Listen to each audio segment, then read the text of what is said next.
My name is Helena. I was only a little girl when my mother passed away, but I remember it like it was yesterday. I still remember the empty space she left behind in our house, as if her absence haunted the walls.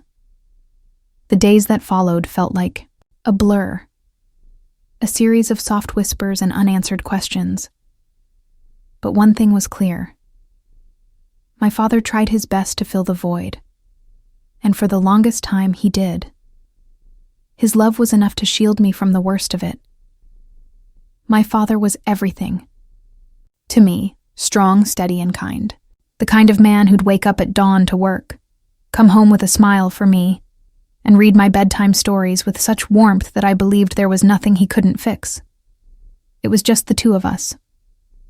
My grandfather, though always distant, was a steady presence too, like an old oak tree. Stoic. Solid. We weren't perfect. There were moments of awkward silence, yes, but there was love. There was a moment, one that still replays in my head like a broken record, when my father looked at me and said, "You're my world, Helena." I was too young to understand what it really meant. I took it for granted, believing that no matter what came next, we'd be okay. That nothing could ever tear our little world apart. But life, like everything else, has a way of changing without warning. I didn't see it coming. The sickness that slowly crept in and stole my father from me piece by piece. It wasn't sudden. It was slow, almost cruel in how it chipped away at his strength. Until one day he was nothing more than a shell of the man I had loved so dearly. The day he spoke those words to me, that moment when he handed me over to them, my Uncle David and Aunt Grace, was the day everything in my world started to shift. I didn't know it at the time, but that moment was the beginning of my captivity. The very people who smiled so wide, who offered help too eagerly, were the ones who would trap me in a nightmare I couldn't escape. "You'll be safe with them," my father said. He trusted them.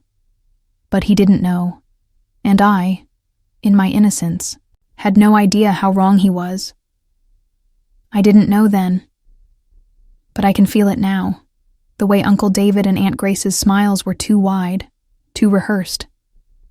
They were the kind of people who always showed up just when they were needed, always ready to lend a hand, always the first to offer help. The way they spoke to my father, so gentle, so understanding. It was almost like they knew something he didn't. I was too young to see it, but their kindness never sat right with me. Something about it felt off. But I never questioned it. I was just a kid, trusting the people my father trusted. And what did I know about the world? When Dad's illness grew worse, they became more present, hovering in the background like vultures, waiting. At first, it was just small things. Aunt Grace insisting on staying with us for a while to help with the house, Uncle David managing Dad's medical bills. And I watched as Dad, ever so grateful for their help, began to lean on them. More and more, he seemed to forget how strong he used to be. I saw the way he trusted them, blindly, desperately, and I wanted to believe that they were the right people to care for him, that they were doing this out of kindness, out of love. I wanted to believe it, because what else could I do? But when I was alone, there was always that feeling, a nagging suspicion that wouldn't go away. The way Grace would touch my shoulder too long when she spoke to me, her fingers cold and stiff. The way David would lean in too close when giving advice, his breath a little too warm, his eyes a little too intense. They were family, after all. They were supposed to be safe. But I could see it now. The subtle shift in their behavior. The way they watched my father like hawks. The way their eyes lingered a little too long on the things that didn't belong to them. I was just a girl, powerless, and still too young to understand the weight of what was happening. But I knew something wasn't right. I could feel it, even if I couldn't explain it. And when my father handed over the reins to them, his trust in them so absolute, I felt a cold shiver down my spine. But I couldn't say anything. I couldn't voice what I feared. All I could do was watch. I don't think my father ever really understood what was happening to him. At first, it was just the pain. The way his body would betray him, as if it had forgotten how to be strong. He would wince in his sleep, and I would wake up to find him already up and pacing, trying to hide the tremors in his hands. But it didn't take long for the sickness to steal his clarity. The more it took from him, the more it took away his control. I watched him fall apart, little by little, and it broke something inside of me. The man who had been my rock, the one I trusted with my every fear and dream, was becoming someone I barely recognized. His once deep, steady voice became weak and strained. His broad shoulders, once so proud, hunched with the weight of something invisible. And in that shifting, I saw him lean harder and harder on Uncle David and Aunt Grace. They were the ones he turned to know, the ones who seemed to know all the answers. They became his lifeline, his safety net. And I let it happen. I let them take over. There was a moment, in the quiet of one of those long nights, when my father looked me in the eyes and said, "Helena, if anything happens to me, you'll be all right. David and Grace will take care of you." His voice was raspy, his face pale. But there was something about that moment that felt so final, like he was saying goodbye in a way that was too soft, too gentle. I never really understood it then. I never questioned why he would trust them so completely, why he would give them everything. But he did. He handed them his legacy, his life, and most importantly, he handed them me. I could see the trust in his eyes when he spoke those words. He was too weak to fight anymore, too tired to stand up for what was his. And just like that, with those simple words, I was theirs. But it wasn't love.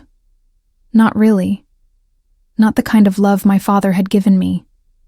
It was control. It was power disguised as kindness. And when he passed away, I felt it. The weight of everything he had left behind, falling into their hands. When my father died, something inside me died too. It wasn't just the loss of him, though that was unbearable. It was the way everything changed. The house that had once been our sanctuary, the place where I had felt so safe, suddenly became a suffocating prison. I remember the day it all shifted. It was quiet. Too quiet, like the house had exhaled all its breath the moment my father's heart stopped. The walls, once filled with laughter and warmth, felt empty, hollow. It was just the three of us now, David, Grace, and me. But it didn't feel like a family. It felt like a trap. They wasted no time, stepping in and taking control. David took over my father's business dealings with a cool, calculating efficiency. He was sharp, a smooth talker, the kind of man who could charm the ink out of a pen, but there was no kindness in him.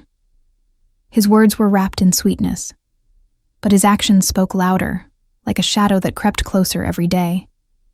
He started making decisions, big decisions, about the house and the money, my father's things, my father's legacy. And Grace? Grace became the iron hand that held me down. At first, it was small things, asking me to do a few chores here and there. But soon it was everything. Every day I was expected to cook, clean, serve, wait on them hand and foot. I was no longer a daughter, but a servant in my own home. "No more school," Grace said one day. "You're needed here." I didn't even have the strength to protest. The pain of losing my father was still too fresh, and now the weight of this new reality pressed down on me harder than I could breathe. Their cruelty wasn't loud. It didn't need to be. It was the quiet kind, subtle, constant, wearing me down until I had no choice but to accept it. They were family, after all. They smiled at me, they fed me, but it was all a game. a cruel, cold game where I was the pawn. And I knew, deep down, I wasn't going to win this one. But I didn't have to. Not yet. I couldn't explain it to myself then, but I understood something my father had tried to teach me. Patience. Quiet strength. Dignity. It wasn't over. Yet. I could feel it. Some days, I would catch my reflection in the window as I scrubbed the floors, or in the polished surface of the old kitchen counter. I looked so small, so invisible, like a ghost in my own home. My skin had lost its glow, my eyes dull with the weight of everything I had been forced to carry. I barely recognized myself anymore. I wasn't the carefree girl who once ran through the garden laughing with my father. I was someone else now. Someone made of quiet endurance. Someone who had learned to swallow their words, to bury the hurt so deep that even I couldn't find it anymore. They didn't hit me. They didn't need to. The way they treated me was worse. The way they treated me like I didn't matter. The way they made me feel small, insignificant. That was the true cruelty. It wasn't the chores, though they kept piling up, it wasn't. The long hours of silent labor. It was the way they erased me, piece by piece. Uncle David never spoke to me unless it was to bark an order or criticize something I'd done wrong. His voice, once warm and fatherly, had turned sharp and dismissive. And Grace? She was worse. Her kindness had always been fake. But now, it was suffocating. She would look at me with that cold smile, her words wrapped in sugar, but I could feel the sting beneath it all. "That's not how your father would have done it," she'd say, even though she never knew my father the way I did. But it didn't matter. I wasn't allowed to speak, to defend myself. Not that I would have. They had already stolen my voice, and I was too tired to try to get it back. But I had something else. I had my silence, my patience, my dignity. It was the only thing they couldn't take from me. I could feel it every time they made me serve dinner. Each time I walked past them in the hallway with my head lowered. They could control my actions, but not my thoughts, not my strength. There was a fire inside me. It was quiet, like a spark waiting to grow into a flame. I couldn't let it out, yet, not while I was still stuck in their world, but I kept it alive, deep inside, even as I stood there, quietly enduring the weight of their cruelty. I wasn't ready to fight, but I would be. And when the time came, they wouldn't see me coming. It happened on one of those quiet afternoons, the kind where the rain falls heavy and steady, drowning out everything else.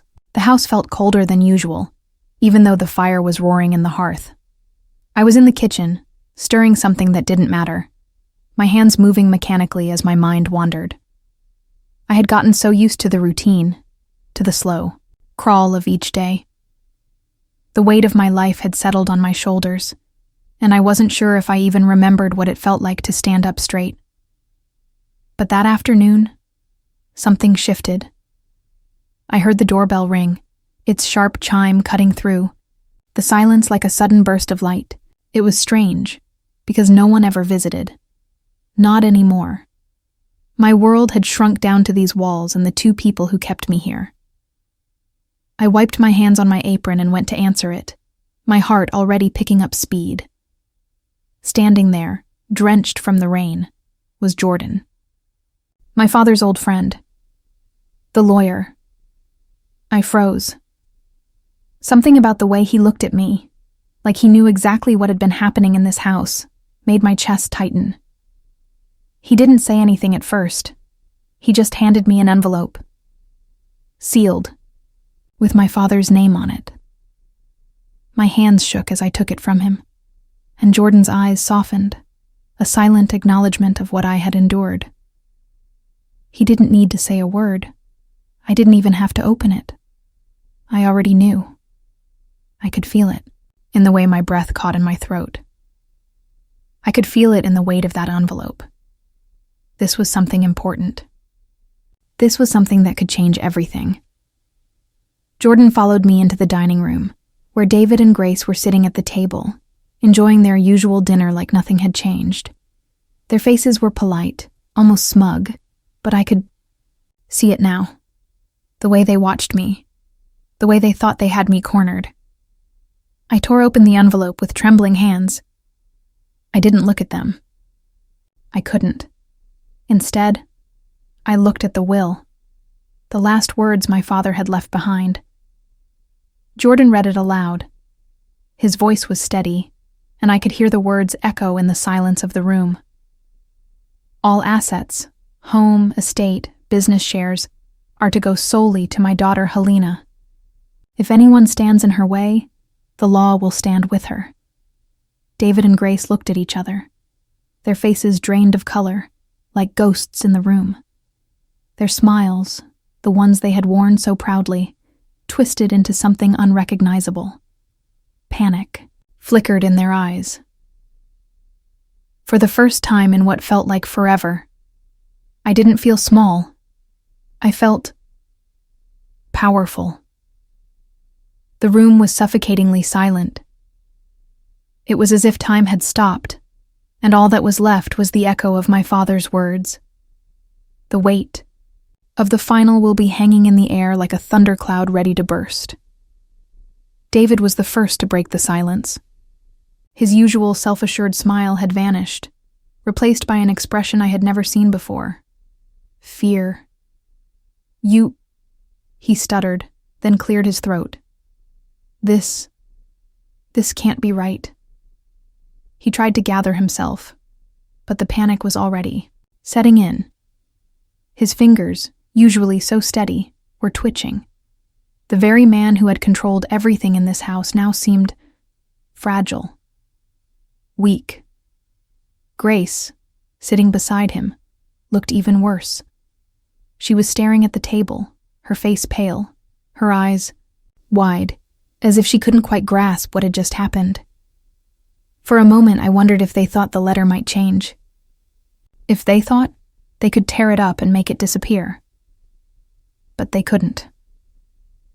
Jordan, who had been quiet until then, adjusted his glasses and spoke again, his voice calm, unwavering. "It's legal. Everything is in order. The house, the estate, all of it is yours, Helena.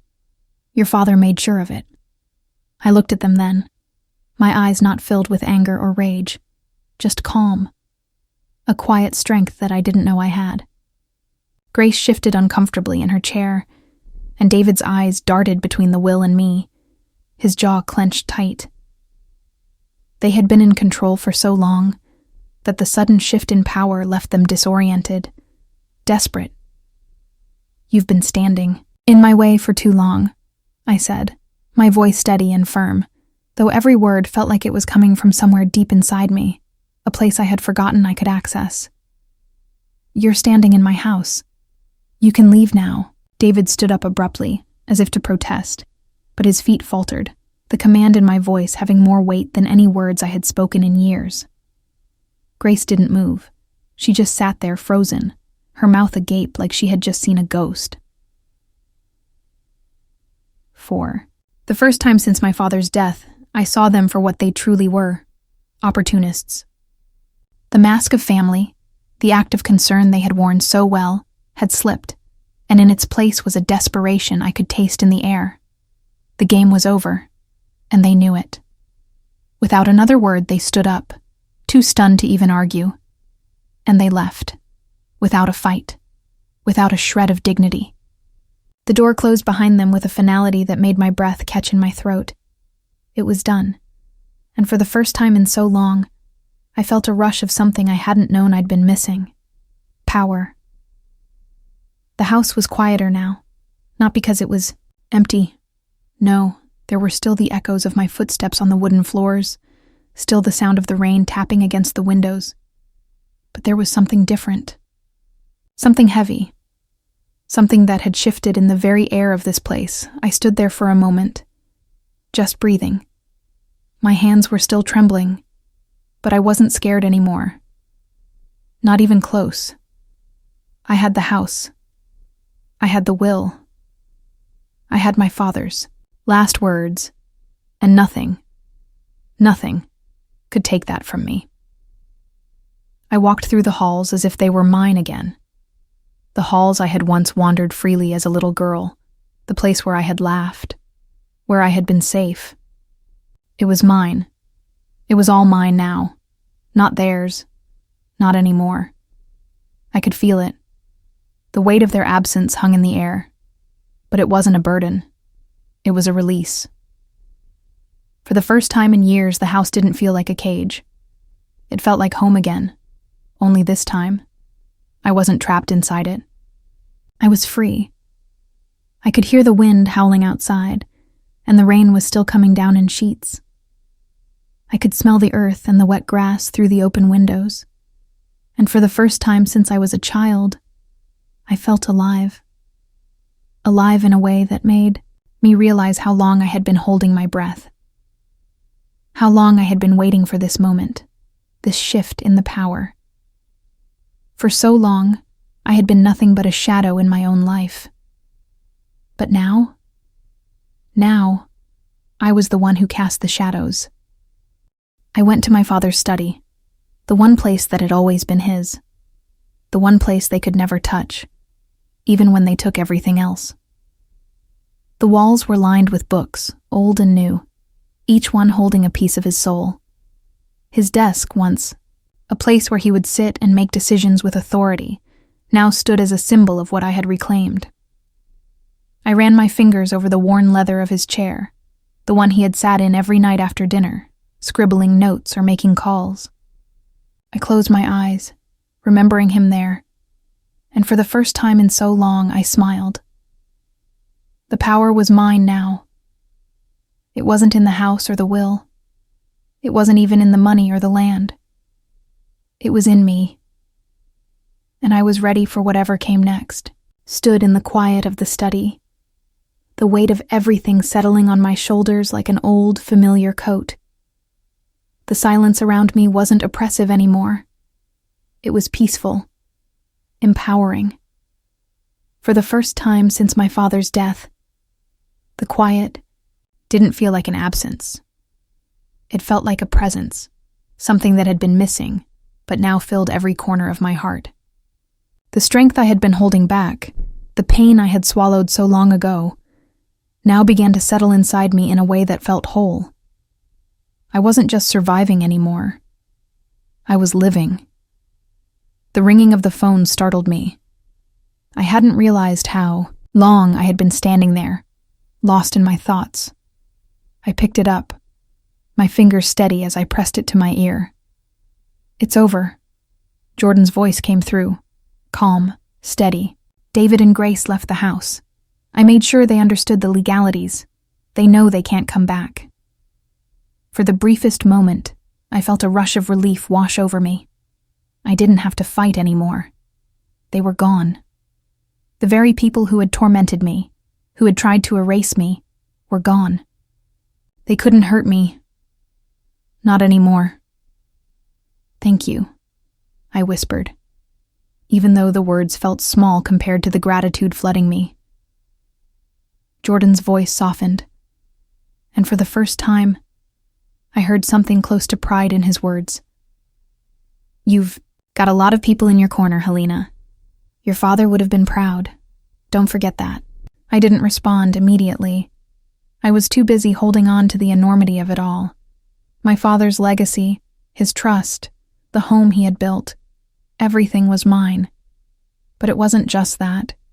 It was my life, finally in my hands. The choices, the control, the future. I hung up the phone and stood there for a moment, listening to the wind against the windows.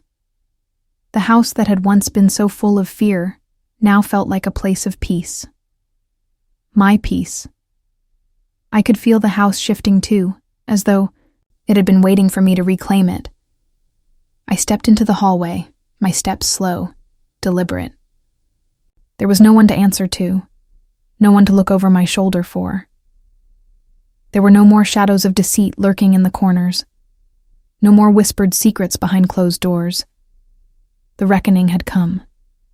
It had come in the form of a legal document. Yes, but it wasn't the paper that changed everything. It was me. The girl who had been silenced, the daughter who had been handed away like an unwanted burden, was no longer that girl. I wasn't the one who was powerless anymore. I wasn't the one trapped in the web of lies. I was free, and I would make sure no one would ever take that from me again. I stood there in the center of the house, looking around at everything that had been taken from me, everything that was finally mine again. The walls, once a prison, now felt like a canvas, and I was the one holding the brush. The house, the estate, everything my father had built, was now my responsibility. But it didn't scare me anymore. It was mine, and I was ready. I walked through the room slowly, letting my fingers trace the edges of the furniture my father had chosen with such care. The pictures on the walls, the family heirlooms that had been passed down through generations.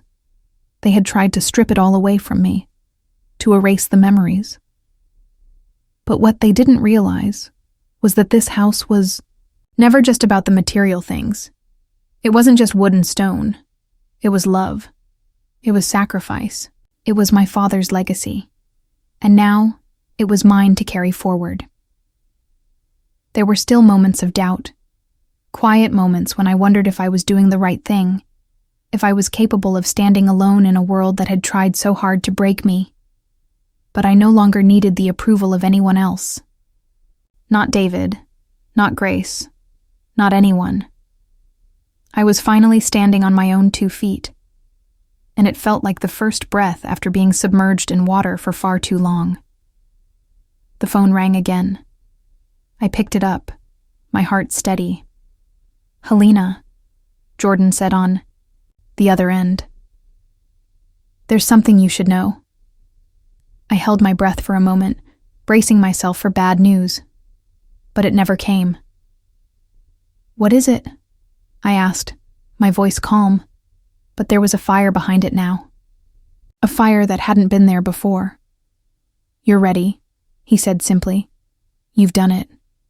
You've reclaimed your power, Helena. Your father would be proud." I didn't answer right away. I didn't need to. His words were enough. They confirmed everything I had already known deep inside. I wasn't just a victim of circumstances anymore. I wasn't the girl who had been pushed aside. I was the woman who had taken back everything that was rightfully hers. For the first time in my life, I looked forward to the future. I looked forward to the challenges, the decisions, the freedom that came with owning who I was. There would be no more hiding, no more silence, no more shadows. It was time to build my own legacy, and I would make sure that nothing could ever take that from me again.